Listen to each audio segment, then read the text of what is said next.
Good afternoon. Good morning if you are in the West Coast like myself. I'm Chelapan Ramasamy from the Philadelphia Fed. I work in the Supervision, Regulation, and Credit Department.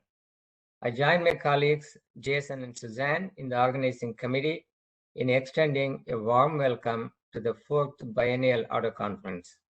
I'm sure more people are joining in now, but in the interest of time, let's start. With your strong support, we have topped 300 plus registrations for this event, which is more than twice the attendees of past conferences. It's made possible by the virtual offering this year. The event is sponsored by the Supervisory Research Forum, which we call SURF, and the Consumer Finance Institute, CFI, of the Philadelphia Fed. While the SURF is focused on supervisory issues on retail credit, the Consumer Finance Institute studies credit and payment markets to understand how they affect consumers and households. Both entities produce research papers and convenes experts to discuss wide-ranging topics on consumer lending via conferences and workshops. The Auto Conference is split over 3 half days, with today and tomorrow's afternoon sessions, both starting at 1 p.m. open to all, and the restricted morning session tomorrow that's open only to the staff from the agencies. The restriction is not about the topics that we may discuss in that closed session, but it's more to do with respect to the data which is not publicly available. The conference booklet with the agenda and speaker bios has been shared with you this morning. Hopefully you will find the topics and discussions interesting, engaging, and of relevance to you. So I would ask you to sit back, relax, and enjoy the ride with us. I just have one more job before I introduce our first vice president, and that is to read out the Slido poll results for the question number 1. And Jason, if you could share the results on the screen.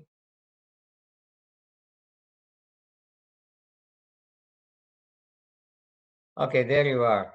The answer to the first question is B, three-wheeled versus four-wheeled. The three wheels of Benzes versus the four wheels of Daimlers was the obvious difference in the first ever modern automobile that was invented. And their patents were obtained on January 29, 1886. It took 2 more years for the vehicle to be on the road for a long distance journey when Bertha Benz, Mr. Benz's wife, took it for a ride with her 2 kids on a 104-kilometer round trip to visit her mother in August 1888. Much later, in 1926, both companies merged and Mercedes-Benz was born. Likewise, each model, make, and even each of us will have a story to relate to our own automobiles. You will be prompted to go to the Slido polls at this opening like what we did, and also during the breaks for interesting factoids, so don't miss it. Now I would like to introduce Jim Narron, our first vice president. Previously, Narron was a senior vice president and product manager at the Federal Reserve Bank of San Francisco, and also held senior positions at FRBs, New York, Kansas City, and Board of Governors in Washington, D.C. Prior to that. Narron takes a keen interest in many subjects, and the auto sector is one of his favorite. I have spoken to him on this subject several times in the past, and he's really interested in the mobility and the importance of this sector to the economy. So please join me in welcoming Jim to offer his opening remarks. Jim, thank you. Chelapan, thanks for that very kind introduction. So on behalf of everyone at the Federal Reserve Bank of Philadelphia, I'd like to welcome everyone here. As Chelapan mentioned, I'm the first vice president and chief operating officer here at the bank. And as Chelapan mentioned, I'm thrilled to welcome you to our 4th biennial conference on auto lending today. So it's a little bit, maybe I'll start with an apology. It's a little bit of a misnomer, the title of the event. So it is true that in the past, we did in fact host a conference that was solely focused on the lending side of the auto business. But we're really fortunate this year to be hosting a conference that's really focused on almost all aspects of the auto industry. And I think you've all seen the agenda, and you can see from that that we're really covering a lot of ground over the next a few days. So I'm really excited to be here to see all of you, at least virtually in this case. You know, like Chelapan mentioned, we all have our stories. We're talking a little bit about the cost of used cars and sort of the headline in the Wall Street Journal this morning about how much that's driving inflation, consumer price index in the economy right now. My own first car I purchased in 1981 for $75. It was a 1966 Buick Wildcat that I bought from one of my uncles. That first car didn't have any computer chips in it. Wasn't anywhere near self-driving. I'm not even sure it had power steering in it at the time. It was really hard to drive. So it's just interesting how much the auto industry, automobiles themselves have evolved over that time. And during that time, you know, from 1981 till now, you know, we've heard a lot consistently about the demise of the auto industry, and yet it just hasn't come to pass. You know, we've heard things like climate concerns, you know, the rising costs associated with automobile ownership, ride-hailing apps that are out there, self-driving technologies, fuel prices, of course, the pandemic, how that impacted the auto industry, all have been forecast to severely harm, you know, if not to kill the auto industry. And yet here we are, it's thriving. 2021, it's true, sales were pretty remarkably strong this year. In many cases, where there have been impediment to sales, it's on the supply side, not on the demand side. You know, think of the shortages that we've had recently rather than buyer shortages. And after all, like that 1966 Buick Wildcat, you know, no computer chips.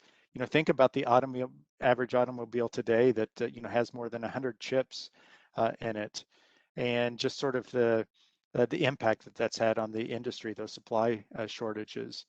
Now, last year, it's true, we did see a sales decline of about 14%, but that was nowhere near the losses that we saw in prior downturns in the economy. And certainly the industry has proven to be very, very resilient. Individual cars, in the meantime, they're lasting a lot longer. So even if the demise of the automobile might be on the horizon, you know, a car that's built today, you know, it's probably going to be out there running a couple of decades from now. So, you know, there's just been this remarkable persistence of the personal automobile and how that's shaped American lives, defines layouts of our cities, where we live, how we work, the infrastructure that we have that's designed to funnel folks to commercial districts for work, and just the extraordinary amount of space that we devote to driving, to parking. These are all just legacies of our of the impact of the automobile on not only you know, the United States, but around the world. Now it's easy to think of new car technologies that could affect, you know, how the cultural layout might change in the future. You know, I've been thinking a lot about the impact that autonomous vehicles might have on just where we choose to live and work. You know, I've been thinking a lot about, you know, imagine this point in time where, you know, I'm jumping in that autonomous vehicle and it's essentially my office in the morning. You know, you know, logging on, making a few phone calls. You know, that can make that commute for me, you know, pretty easy. Might that allow me to live, you know, someplace, you know, other than I'm about a mile from the bank, like Cape May, for example? You know, might I zip in and be just as productive from there? So things like this that could really dramatically reshape the way Americans live. It's yet to to be seen how that's going to play out over time. And of course, we talked about the impact that rising used car prices have had on consumer price index. Just the impact the auto industry has on our economic lives in general is tremendous. Of course, there's U.S. automakers and foreign automakers that have plants here in the United States, and their contributions to to economic growth. Where I went to grad school, the industry recruited very heavily there, including suppliers. I, at one time or another, had job offers from Ford, from Delphi, from Pittsburgh Plate Glass, huge contributors, to our economy here in the United States. And of course, we learned during the great financial recession that when the auto industry sort of sneezes, the entire economy can get a cold from that. So a big impact there. And that doesn't even touch, think about American oil companies and their business models and how dependent they are on gasoline production. So when you think about the conference, what we're going to cover in the next few days, of course, it's a personal interest to me, and my interest in automobiles, as Chelapin mentioned, in the industry, but just great relevance to the economy in general. So in the next few days, we're going to hear from a variety of experts on some pretty unique insights. We're going to cover auto lending for sure, but we're also going to cover things like automation, analytics, discrimination, competition, consumer welfare, all important issues that we think about the ecosystem of the auto industry.